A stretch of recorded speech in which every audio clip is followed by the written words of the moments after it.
kita juga mengadakan kajian-kajian webinar seperti ini dengan tema-tema yang dekat dengan kehidupan kita sehari-hari dan dikaitkan dengan Al-Quran. Kemudian kita juga mengadakan pelatihan-pelatihan dan tentunya konten-konten keislaman ya di platform seperti Instagram. Insya Allah kita akan ke website juga dan di platform-platform lainnya. Kemudian selanjutnya izinkan saya memberikan pengantar singkat.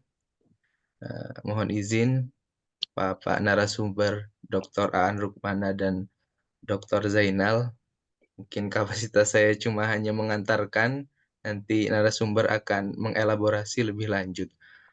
Berbicara tentang Al-Quran dan kepribadian positif, saya teringat sebuah ayat, surat Al-Fusilat ayat 53 yang berbunyi, A'udzubillahi minasyaitonirrajim, Bismillahirrahmanirrahim, Sanurihim ayatina fil afaki wa fi anfusihim hatta yatabayyana lahum annahul haq, dan seterusnya sampai akhir, uh, yang berarti kami akan memperlihatkan gitu, kepada mereka tanda-tanda kebesaran Allah di afaq, di seluruh bumi, dan wafi anfusihim.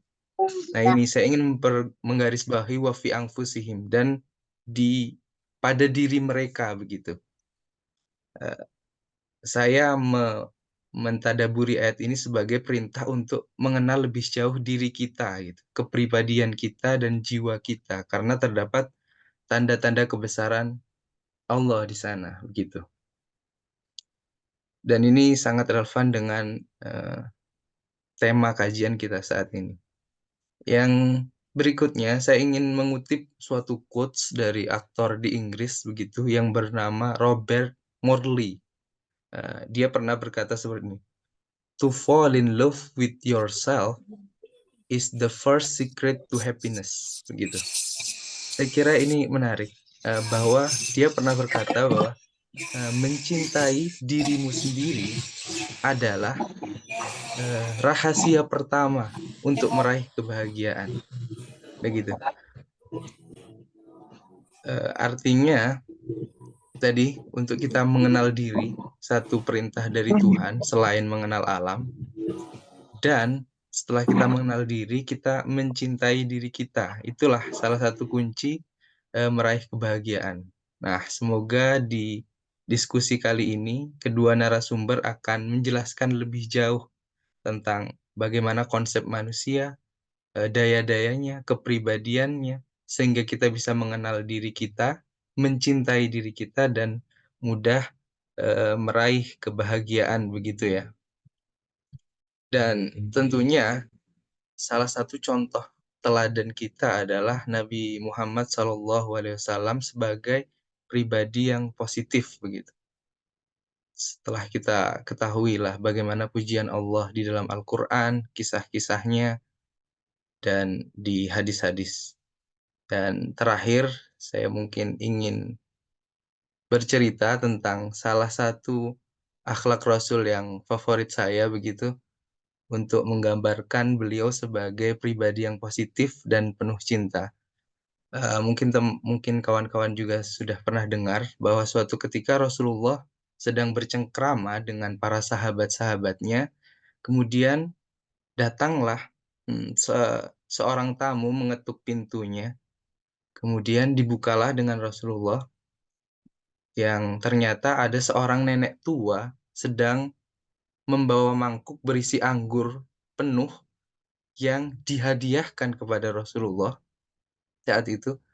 Kemudian Rasulullah menerimanya dengan penuh hangat, begitu. Kemudian memakan anggur itu satu demi persatu, kemudian memakan, kemudian tersenyum kepada nenek itu, kemudian makan hingga habis tidak tersisa, dan para sahabat menyaksikan kejadian itu tanpa ditawari hadiah yang diberikan nenek itu. Kemudian setelah satu mangkok anggur itu habis, kemudian nenek itu pulang kembali ke kampung halamannya dengan penuh kegembiraan. ingin mengabarkan kepada seluruh desa bahwa Rasulullah menerima hadiah anggurnya, bahkan menghabiskannya satu demi satu sampai habis dengan penuh senyum tanpa memberikan tawaran kepada para sahabatnya. Setelah kejadian itu selesai, Rasulullah kembali bercengkrama dengan para sahabat dan salah satu sahabat bertanya, "Wahai Rasulullah, tidak biasanya kau seperti ini." Begitu. Ketika ada seorang yang memberi hadiah, kau akan membagikan kepada kami para sahabat. Kemudian Rasul menjawab, "Wahai sahabat-sahabatku, ketahuilah bahwa seluruh anggur yang aku makan semua itu rasanya pahit dan masam begitu. Aku khawatir jika aku memberikan kepadamu, menawari anggur kepadamu akan ada rasa masam di wajahmu yang merusak kebahagiaan nenek pemberi hadiah itu tadi." Dari kisah ini, saya sangat terkesan dengan akhlak Rasul, betapa penuh cintanya Rasul untuk menerima, menghargai suatu pemberian, bahkan tidak ingin merusak kebahagiaan itu dengan sebagaimana kisah itu. Eh, Semoga ini bisa menjadi pengantar yang cukup baik di diskusi kali ini. Semoga juga kita menjadi pribadi yang lebih positif, banyak mengenal diri dan meneladani diri, sehingga setelah acara ini kita mungkin bisa lahir kembali sebagai pribadi yang lebih penuh kasih dan cinta kepada sesama dan siapapun sebagaimana Rasulullah. Mungkin cukup itu aja, kurang lebihnya mohon maaf. Terima kasih. Assalamualaikum warahmatullahi wabarakatuh. Waalaikumsalam. Waalaikumsalam warahmatullahi wabarakatuh. Menarik sekali, Waalaikumsalam. singkat kisahnya, tapi saya rasa itu cukup mengena karena banyak sekali pada momen-momen hari ini kita kalau melihat sosial media bahkan yaitu bukan hanya berusaha membuat orang bahagia, tapi kalau di sosial media hari ini untuk menghina saja sekarang tidak pakai tedeng aling-aling ya, langsung to the point kalau hari ini kita melihat perkembangan di sosial media itu. Sedangkan bagaimana Rasulullah menjaga perasaan sampai sebegitunya. Ya artinya memang perlu digalakan lagi untuk basic-basic manner seperti itu, basic-basic manner kita bersosial dan lain sebagainya. Dan tentunya semoga pada kesempatan kali ini kita sama-sama bisa menimba ilmu dari kedua narasumber, bagaimana kita mengkonstruk pribadi positif dari diri kita sendiri, lalu memberikan positive vibes kepada siapapun yang ada di dekat kita. Oke, langsung mempersingkat waktu, kami mempersilakan untuk narasumber yang pertama menyampaikan pesan, yakni Pak Aan, Dr. Aan Rukmana, MAMM. Ya, pada beliau kami persilakan. Monggo, Kang. Baik, terima kasih Ustadz Rizky. Apakah suara saya jelas? Jelas. Wah, Ustadz. Baik. Bismillahirrahmanirrahim. Assalamualaikum warahmatullahi wabarakatuh. Waalaikumsalam warahmatullahi wabarakatuh. Alhamdulillahirabbil alamin. Shalatu wassalamu ala asrofil anbiya'i wal mursalin sayyidina wa nabiyyina Muhammadin wa ala alihi wa ashabihi ajma'in. Amma ba'du. Yang pertama-tama yang saya hormati, ini ada Ustaz Zainal Arifin atau Kang Zainal ini.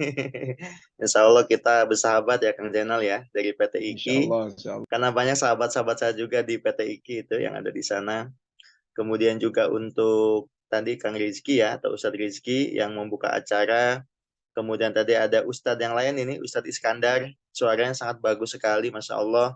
Itu yang menjadikan kita selalu adem ya kalau mendengarkan bacaan Al-Quran begitu. Jadi pagi ini kita sudah dihujani oleh air hujan yang begitu adem, ditambah bacaan Al-Quran. Jadi double adem, alhamdulillah ya.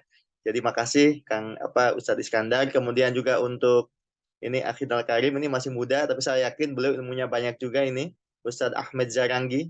Terima kasih sudah membuka dengan satu pengantar yang sangat baik mengenai pentingnya kita melihat hal-hal yang positif dalam Al-Quran untuk menghidupkan sisi baik dari kita sebagai manusia. Tadi contoh terakhir dari Rasulullah, saya pikir itu bagus sekali untuk kita amalkan ya. Jadi untuk menjaga perasaan orang lain supaya tidak terluka. Ini kadang-kadang belakangan ini, betul tadi yang Ustaz Rizky bilang juga, kita ini mudah sekali melukai yang lain ya. Jadi berkata belak-belakan menyakiti yang lain gitu. Kalau dulu itu Rasulullah begitu menjaganya supaya orang itu nggak gampang sakit karena ucapan atau tindakannya begitu. Nah, mudah-mudahan pagi ini di momen yang singkat ini kita bisa belajar atau mentadaburi Al-Quran dengan sebaik-baiknya. Nah, adapun terkait tema seperti yang udah Kak Rizky sampaikan ya ke saya, Kak Rizky boleh di-share. Nah, itu temanya mengenai Al-Quran dan kepribadian positif. Itu sebetulnya tema besarnya itu. Tapi memang untuk kajian pagi ini saya sengaja meletakkan istilah manusia karena itu yang sebetulnya lebih universal ya dari kepribadian. Jadi kepribadian itu adalah part of manusia. Makanya kenapa kalau Bapak dan Ibu atau teman-teman semua meneliti mengenai bagaimana konsep kepribadian di dalam Al-Quran, sebetulnya yang kita rujuk itu dari bagaimana Al-Quran memandang manusia. Nah itu dulu. Jadi garis besarnya itu bukan kepribadiannya, tetapi kemanusiaannya. Jadi bagaimana manusia itu melihat apa Al-Quran itu melihat manusia. Nah itu yang penting, yang sebetulnya perlu kita pahami. Bapak dan Ibu sekalian, saya akan memulai kajian ini dengan sama-sama melihat kutipan Al-Quran ya. Boleh next slide? Di dalam surat Al-Fajr ayat 27 sampai 30, saya bacakan. Bismillahirrahmanirrahim. Ya ayyatuhan nafsul mutmainnah irji'i ila rabbiki radiyatan mardiyah fadkhuli fi ibadi wadkhuli jannati. Nah, di dalam ayat ini kalau kita lihat bagaimana sebetulnya manusia itu juga dipanggil oleh Allah itu dengan panggilan yang lain, yaitu dipanggil dengan panggilan jiwa. Wahai engkau jiwa yang tenang, pulanglah engkau kepada Tuhanmu penuh rodiah ya, mardiyah. Jadi rodiah itu dirinya ridho, mardiyah itu diridhoi oleh Allah. Fadkhuli fi ibadi, masuklah ke dalam kelompok hamba-hambaku, wadkhuli jannati, dan masuklah engkau ke dalam surgaku. Nah ini Bapak dan Ibu, saya belum lanjut slide-nya, masih yang ini. Saya ingin menjelaskan sedikit bahwa bagaimana sebetulnya Al-Quran melihat manusia itu begitu tinggi dan begitu luhur. Jadi manusia itu dipandang di dalam Al-Quran itu sebagai sosok yang memiliki jiwa yang sesungguhnya jiwanya itu berlapis-lapis. Nah ini yang kadang-kadang kita kalau melihat manusia itu seringkali terpenjara oleh pandangan fisik saja. Jadi kalau misalnya siapakah manusia, itu yang dilihat fisiknya ya, wajahnya begitu, kemudian tangannya, kemudian badannya. Kita melupa bahwa manusia itu juga punya panggilan lain oleh Allah yang begitu indah di dalam Al-Quran, yang disebut sebagai an-nafs al-mutmainnah, sebagai jiwa yang tenang. Ya, jadi manusia itu pada dasarnya sebetulnya jiwanya itu jiwa yang penuh ketenangan. Jadi kalau kita menyaksikan ada orang yang kenapa misalnya gampang emosian, gampang marah gitu ya, nggak tenang, itu kan sebetulnya karena jiwanya itu yang nggak tenang sebetulnya. Maka di dalam psikologi sufi, nah kalau Bapak Ibu mendalami ini ada psikologi sufi atau psikologi Islam, setidaknya ada 7 level jiwa yang itu dikembangkan justru dari surat Al-Fajr ini. Ya, ada 7 level jiwa manusia. Nah, level yang pertama itu adalah yang disebut sebagai an-nafs la'ammaratun bisu. Jadi jiwa yang senantiasa menyuruh kepada kemarahan. La'ammaratun bisu. Jadi bawaannya itu emosian terus, nggak tenang gitu ya, kalut,